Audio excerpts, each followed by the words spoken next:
Hello everyone, welcome to no corners. ನೀವೇನಾದರೂ ಶಿರಡಿಗೆ family ಜೊತೆಲಿ ವಿಸಿಟ್ ಮಾಡೋಕ್ಕೆ ಪ್ಲ್ಯಾನ್ ಮಾಡ್ತಾ ಇದ್ದರೆ ನನ್ನ ಯೂಟ್ಯೂಬ್ ಚಾನಲ್ ಅಂಡರಲ್ಲಿ ಶಿರಡಿ ಅನ್ನೋ ಪ್ಲೇಲಿಸ್ಟಲ್ಲಿ ಚೆಕ್ ಮಾಡಿ ಬಜೆಟ್ ಫ್ರೆಂಡ್ಲಿ ಸ್ಟೇ, ಹಾಗೆ ನಾವು ಬಸ್ಸಸ್ನೆಲ್ಲ ಯಾವ ಥರ ಬುಕ್ ಮಾಡ್ಕೊಂಡ್ವಿ, ಹಾಗೆ ಅಲ್ಲಿ ವಿಸಿಟ್ ಮಾಡಿದ್ಮೇಲೆ ನಿಯರ್ ಬೈ ಪ್ಲೇಸಸ್ನೆಲ್ಲ ಯಾವ ಥರ ವಿಸಿಟ್ ಮಾಡಿದ್ವಿ ಅಂತ ನಾನು ಅಪ್ಲೋಡ್ ಮಾಡಿದ್ದೀನಿ. ಇದು ಫಸ್ಟ್ ಡೇ ಇನ್ ಶಿರಡಿ. ನಾವು ಶಿರಡಿನ 1:30 ಆಗಿ ರೀಚ್ ಆದ್ವಿ. ನಾವು ಟೈಮ್ ವೇಸ್ಟ್ ಮಾಡೋದು ಬೇಡ ಅಂತ ಅಂದ್ಕೊಂಡು ಇಮಿಡಿಯೇಟ್ ಎಲ್ಲೋರಾಗ ಹೋಗೋಣ ಅಂತೇಳಿ ಡಿಸೈಡ್ ಆದ್ವಿ. ಎಲ್ಲೋರ ಶಿರಡಿಯಿಂದ 100 ಕಿಲೋಮೀಟರ್ಸ್ ದೂರದಲ್ಲಿದೆ. ಹಾಗಾಗಿ ನಾವು ಹೋಟೆಲ್ ಅವ್ರ ಹತ್ರ ಚೆಕ್ ಮಾಡಿದಾಗ ಅವರು ನಮಗೆ ಕಾರ್ನ ಅರೇಂಜ್ ಮಾಡಿ ಕೊಟ್ಟರು. 3800 ಆಗಿ ಚಾರ್ಜ್ ಮಾಡಿದ್ರು 5 ಮೆಂಬರ್ಸ್ಗೆ. ದಟ್ಸ್ ಫೈನ್, ಬಟ್ ತುಂಬಾ ಚೆನ್ನಾಗಿ ಕರ್ಕೊಂಡೋಗಿ ಬಂದರು. ಶೇರ್ಡ್ ವೆಹಿಕಲ್ಸ್ ಇರುತ್ತೆ, ಬಟ್ ವೇಟ್ ಮಾಡಬೇಕಾಗುತ್ತೆ, ಅದರದ್ದೇ ಆದ ಟೈಮಿಂಗ್ಸ್ ಇರುತ್ತೆ. ಹಾಗಾಗಿ ನಮಗೆ ಲಿಮಿಟೆಡ್ ಟೈಮ್ ಕನ್ಸ್ಟೆಂಟ್ಸ್ ಇದ್ದಿದ್ದರಿಂದ ಬೆಟರ್ ನಾವು ಇದನ್ನೇ ಕಾರ್ನೇ ಬುಕ್ ಮಾಡ್ಕೊಂಡು ಹೋಗೋಣ ಅಂತೇಳಿ ಬುಕ್ ಮಾಡ್ಕೊಂಡ್ವಿ. ಹಾಗೆ ನೀವೇನಾದರೂ ದೊಡ್ಡವ್ರ ಜೊತೆಲಿ ಹೋಗ್ತೀರಾ ಅಂತಂದರೆ ಅಲ್ಲಿ ವೀಲ್ ಚೇರ್ ಕೂಡ ಅವೈಲೇಬಲ್ ಇರುತ್ತೆ. ಹೊರ್ಗಡೆ ಸ್ವಲ್ಪ ಚೆಕ್ ಮಾಡಿ 1200 ಆ ಥರ ಹೇಳ್ತಾರೆ. ನಾವು 700 ಆಗಿ ಸ್ವಲ್ಪ ಕೇಳ್ಕೊಂಡಿದ್ದಕ್ಕೆ ಕಮ್ಮಿ ಮಾಡಿದ್ರು. ಬಿಕಾಸ್ ತುಂಬಾ ದೊಡ್ಡ ಜಾಗ, ಆಲ್ಮೋಸ್ಟ್ 3 ಕಿಲೋಮೀಟರ್ಸ್ ಅಷ್ಟು ಇರುತ್ತೆ. ಹಾಗಾಗಿ ನಾವು ವೀಲ್ ಚೇರ್ನ ತೊಗೊಂಡ್ರೆ ಅವರು ಕೂಡ ಈಸಿಯಾಗಿ ನೋಡ್ತಾ ಹೋಗ್ತಾರೆ. ಹಾಗಾಗಿ ತುಂಬಾ ಚೆನ್ನಾಗಿದೆ ಫೆಸಿಲಿಟೀಸು. ಇಲ್ಲಿ ಎಂಟ್ರಿ ಫೀಸ್ ಇರುತ್ತೆ, 40 ರೂಪೀಸ್ ಪರ್ ಹೆಡ್ ಆಗಿ ಪೇ ಮಾಡಬೇಕು. ಹಾಗೆ ನಮ್ಮ ಜೊತೆಲಿ ಬಂದು ಅವರು ಕೂಡ ಅಷ್ಟೇ ತುಂಬಾ ಚೆನ್ನಾಗಿ ಗೈಡ್ ಮಾಡ್ತಾಯಿದ್ರು. ಪ್ರತಿಯೊಂದು ಪ್ಲೇಸಸ್ ಬಗ್ಗೆನೂ ಕೂಡ ಎಕ್ಸ್ಪ್ಲನೇಷನ್ ಕೊಡ್ತಾಯಿದ್ರು. ತುಂಬಾ ಚೆನ್ನಾಗಿತ್ತು. ಇದು ನನ್ನ ಡ್ರೀಮ್ ಪ್ಲೇಸ್ ಅಂತಲೇ ಹೇಳ್ಬೋದು. ನಾವು ಚಿಕ್ಕವರಿದ್ದಾಗಿಂದ ನಮ್ಮ ಟೆಕ್ಸ್ಟ್ ಬುಕ್ಕಲ್ಲೆಲ್ಲ ಓದ್ತಾ ಇದ್ವಿ ಅಲ್ವಾ, ಅಜಂತ ಎಲ್ಲೋರ ಅಂತ ಕೇಳಿದ್ರೇ ಎಷ್ಟು ಖುಷಿ ಆಗುತ್ತೆ. ಫೈನಲಿ ನೋಡಿದೆ, ನನಗೆ ತುಂಬಾ ಖುಷಿ ಆಯಿತು. ಇಲ್ಲಿಂದನೇ ಫುಲ್ ಎಕ್ಸೈಟ್ಮೆಂಟ್ ಒಳಗಡೆ ಯಾವಾಗ ಹೋಗ್ತೀವಿ ಅಂತ. ಎಲ್ಲೋರಾದ ವಿಶೇಷತೆ ಏನಂದರೆ ಇಲ್ಲಿ 34 ಕೇವ್ಸ್ ಇರುತ್ತೆ. ಹಾಗೆ 3 ರಿಲಿಜಿಯನ್ಸ್ನ ನಾವಿಲ್ಲಿ ನೋಡಬಹುದು: ಹಿಂದೂಯಿಸಮ್, ಬುದ್ಧಿಸಮ್ ಹಾಗೆ ಜೈನಿಸಮ್. ನಾವೀಗ ಎಂಟರ್ ಆಗ್ತಾ ಇರೋದು ಬಂದ್ಬಿಟ್ಟು ಹಿಂದೂಯಿಸಮ್ ಕೇವ್, ಕೈಲಾಸ ಟೆಂಪಲ್. ಈ ದೇವಸ್ಥಾನ ಎಂಟರ್ ಆದ ತಕ್ಷಣ ಗಜಲಕ್ಷ್ಮಿಯನ್ನು ನೋಡಬಹುದು. ದೇವಸ್ಥಾನನ ಒಂದೇ ಕಲ್ಲಿನಲ್ಲಿ ಕೆತ್ತನೆ ಮಾಡಿದ್ದಾರೆ, ಹಾಗೆ ಮೇಲಿಂದ ಕೆಳಗಡೆ ಕೆತ್ತನೆ ಮಾಡ್ತಾ ಬಂದಿದ್ದಾರೆ.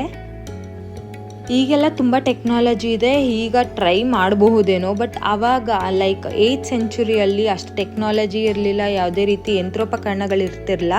ಓನ್ಲಿ ಹ್ಯೂಮನ್ ಪವರ್ನ ಯೂಸ್ ಮಾಡ್ಕೊಂಡು ಮಾಡಬೇಕಾಗ್ತಾ ಇತ್ತು. ಬಟ್ ಸ್ಟಿಲ್ ಅವರು ಅಷ್ಟು ಕಷ್ಟಪಟ್ಬಿಟ್ಟು ಈ ಥರ ಡಿಫ್ರೆಂಟಾಗಿ ಕೆತ್ತನೆ ಮಾಡಿದ್ದಾರೆ ಅಂದರೆ ಹ್ಯಾಟ್ಸ್ ಆಫ್ ಟು ದೆಮ್. ಹಾಗೆ ಅದನ್ನು ಕಾಪಾಡಿಕೊಂಡು ಉಳಿಸಿ ಬೆಳೆಸೋದು ನಮ್ಮ ಕರ್ತವ್ಯ ಆಗುತ್ತೆ. ಹಾಗೆ ನಮ್ಮ 20 ರೂಪಾಯಿ ನೋಟಲ್ಲಿ ಕೂಡ ಇದಿದೆ, ಹಾಗಾಗಿ ನಿಮಗೆ ತೋರಿಸ್ದೆ. ಈ ಕಡೆ ಸೈಡ್ ಬಂದುಬಿಟ್ಟು ರಾಮಾಯಣ ಹೇಗಾಯಿತು ಅಂತ ಹೇಳ್ಬಿಟ್ಟು ಕೆತ್ತನೆ ಮುಖಾಂತರ ಅವರು ವಿವರಿಸ್ತಾ ಹೋಗಿದ್ದಾರೆ. ಹಾಗೆ ಸೇಮ್ ಆ ಕಡೆ ಸೈಡು ಮಹಾಭಾರತ ಹೇಗಾಯಿತು ಅಂತ ಕೂಡ ತಿಳಿಸ್ಕೊಟ್ಟಿದ್ದಾರೆ. ತುಂಬಾ ಚೆನ್ನಾಗಿದೆ ಅಲ್ವಾ. ಈಗ ಕೂಡ ನಾವು ಆ ಥರ ಮಾಡೋಕ್ಕೆ ಹೋದರೆ ಆಲ್ಮೋಸ್ಟ್ ಸುಮಾರು ವರ್ಷಗಳೇ ಬೇಕಾಗತ್ತೆ. ಆಗ ಅವರು 106 ವರ್ಷ ಮಾಡಿದ್ರು. ಇದು ರಾಷ್ಟ್ರಕೂಟರು ನಿರ್ಮಾಣ ಮಾಡಿಸಿದ್ದು.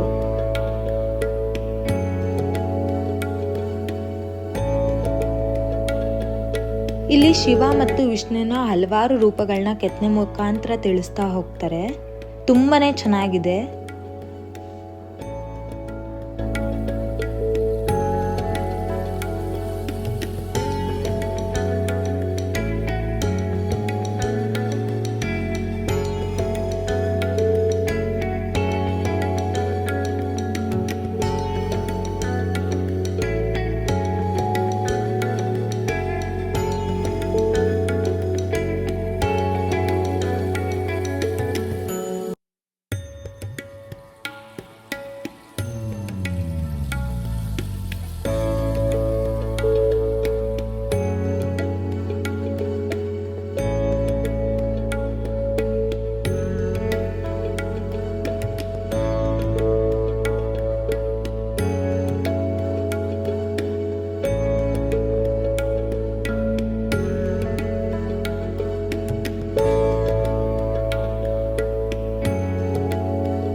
ಮುಂಚೆ ಎಲ್ಲ ಮೇಲ್ಗಡೆ ಹತ್ತೋಕೆ ಅಲೋ ಮಾಡ್ತಾ ಇದ್ರಂತೆ, ಬಟ್ ಈಗ ಅಲೋ ಮಾಡ್ತಾ ಇಲ್ಲ. ಬಿಕಾಸ್ ಮಳೆಗಾಲ ಆಗಿರೋದ್ರಿಂದ ಕಾಲು ಜಾರಿ ಬೀಳೋ ಚಾನ್ಸಸ್ ತುಂಬಾ ಇರುತ್ತೆ. ಹಾಗಾಗಿ ಸಿರೀನ್ ಬ್ಯೂಟಿ ಅಂತಲೇ ಹೇಳ್ಬೋದು. ತುಂಬಾ ಚೆನ್ನಾಗಿತ್ತು, ಗ್ರೀನ್ರಿ ಹಾಗೆ ಪೀಸ್ಫುಲ್ ಆಗಿತ್ತು. ಈ ಗುಹೆಗಳೇನಕ್ಕೆ ಅಂದರೆ ಫಸ್ಟ್ ಈ ಗುಹೆಯಲ್ಲಿ ಯಾವುದಾದ್ರೂ ಒಂದು ಕಲ್ಲಿನ ಕೆತ್ತನೆ ಮಾಡಿ ತೋರಿಸ್ಬೇಕು. ಆ ಕೆತ್ತನೆ ಚೆನ್ನಾಗಿದ್ರೆ ಮಾತ್ರ ಕೈಲಾಸ ಟೆಂಪಲ್ ಕೆತ್ತನೆಗೆ ಕಳಿಸ್ತಾ ಇದ್ರಂತೆ.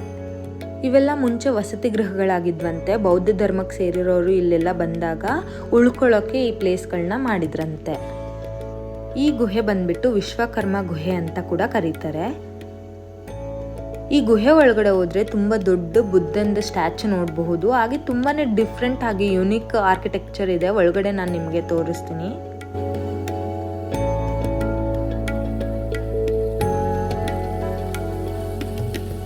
ಈ ಕೆತ್ತನೆ ತುಂಬ ಡಿಫ್ರೆಂಟ್ ಆಗೇ ಇದೆ. ಹಾಗೆ ಕಂಬಗಳು ಅದ್ರ ಸುತ್ತನೂ ಇದೆ. ಹಾಗೆ ಮೇಲ್ಗಡೆ ನೀವು ನೋಡ್ತಾ ಇರ್ಬೋದು ಕೆತ್ತನೆ ಎಷ್ಟು ಡಿಫ್ರೆಂಟ್ ಆಗಿದೆ. ನೀವೇನೇ ಮಾತಾಡಲಿ ಒಂದು ಪಾಸಿಟಿವ್ ಆಗಿ ಕೇಳಿಸುತ್ತೆ. ಅದನ್ನೇ ಅವ್ರು ನಮಗೆ ಡೆಮೋ ಕೂಡ ಕೊಟ್ಟರು. ಎಲ್ಲರನ್ನೂ ಈ ಕಂಬಗಳಿಗೆ ನಿಲ್ಲಿಸ್ಬಿಟ್ಟು ಅವರು ಬುದ್ಧಂ ಶರಣಂ ಗಚ್ಚಾಮಿ ಅಂತ ಹೇಳಿದ್ರು. ತುಂಬಾ ಪಾಸಿಟಿವ್ ಆಗಿತ್ತು. ನೀವು ಕೂಡ ಹೋದಾಗ ಟ್ರೈ ಮಾಡಿ.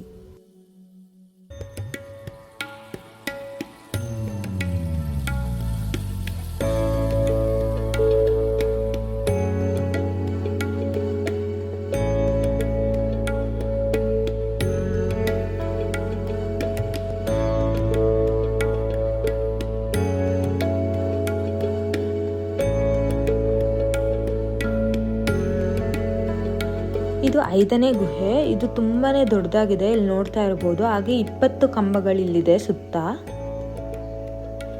ಇದು ಮೇ ಬಿ ಸನ್ಯಾಸಿಗಳು ಕುತ್ಕೊಂಡು ಊಟ ಮಾಡೋಕ್ಕಾಗಿರ್ಬೋದು ಅಥವಾ ವಿದ್ವಾಂಸರೇನಾದರೂ ಪಾಠ ಮಾಡೋಕ್ಕೆ ಚಿಕ್ಕದಾಗಿರೋ ಬೆಂಚ್ ಥರ ಈ ಥರ ಕೆತ್ತನೆ ಮಾಡ್ಕೊಂಡಿದ್ದಾರೆ. ತುಂಬಾ ಚೆನ್ನಾಗಿದೆ. ಹಾಗೆ ತುಂಬ ಥಾಟ್ಫುಲ್ಲಾಗಿ ಕೆತ್ತನೆ ಮಾಡಿದ್ದಾರೆ. ಈ ಕಲ್ಲಿನ ವಿಶೇಷತೆ ಏನಂದರೆ ಗುಹೆ ಒಳಗಡೆ ಬೇಸಿಗೆಗಾಲದಲ್ಲಿ ತುಂಬ ತಂಪಾಗಿರುತ್ತೆ. ಹಾಗೆ ಚಳಿಗಾಲದಲ್ಲಿ ತುಂಬ ಬೆಚ್ಚಗಿರುತ್ತೆ. ಎಲ್ಲೋರದಿಂದ ಅರ್ಧ ಕಿಲೋಮೀಟರ್ ದೂರದಲ್ಲಿ ಕೃಷ್ಣೇಶ್ವರ ಜ್ಯೋತಿರ್ಲಿಂಗ ಟೆಂಪಲ್ ಇದೆ. ಅದನ್ನು ಕೂಡ ನೋಡ್ಕೊಂಡು ಹೋಗೋಣ ಅಂತೇಳಿ ಬಂದ್ವಿ. ಮಹಾರಾಷ್ಟ್ರದಲ್ಲಿ 5 ಜ್ಯೋತಿರ್ಲಿಂಗಗಳಿದೆ. ಎಲ್ಲೋರಾಗ ಹತ್ರ ಆಗೋದು ಈ ಜ್ಯೋತಿರ್ಲಿಂಗ. ಹಾಗಾಗಿ ಇಲ್ಲಿ ಬಂದ್ವಿ. ತುಂಬಾ ಚೆನ್ನಾಗಿರುತ್ತೆ. ಬಟ್ ತುಂಬ ನಡಿಬೇಕಾಗತ್ತೆ. ಇಲ್ಲಿ ನೋಡ್ತಾ ಇರ್ಬೋದು ಎಷ್ಟೊಂದು ಕ್ಯೂ ಇದೆ. ನಾವೇನು ಅಂದ್ಕೊಂಡ್ವಿ ಅಂದರೆ ಹೊರಗಡೆ ಮಾತ್ರ ಕ್ಯೂ ಇರುತ್ತೆ, ಆಮೇಲೆ ಒಳಗಡೆ ಹೋದ್ಮೇಲೆ ಕ್ಯೂ ಇರಲ್ಲ ಅಂತ. ಬಟ್ ಒಳಗಡೆ ಹೋದ್ಮೇಲೆ ಕೂಡ ತುಂಬಾ ದೊಡ್ಡ ಕ್ಯೂ ಇರುತ್ತೆ.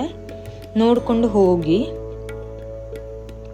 ಆ್ಯಂಡ್ ದೆನ್ 7:30 ಆಗಿ ಅವರು ಕ್ಲೋಸ್ ಮಾಡಿಬಿಡ್ತಾರೆ ಗೇಟ್ನ. ನಾವು ಕ್ಯೂನಲ್ಲಿದ್ದರೆ ಇಫ್ ಇನ್ ಕೇಸ್ ಅರ್ಧ ಗಂಟೆ ಕಾಯಬೇಕಾಗತ್ತೆ.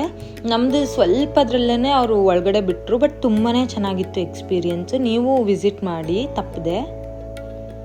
Thank you for watching. Please subscribe to my YouTube channel.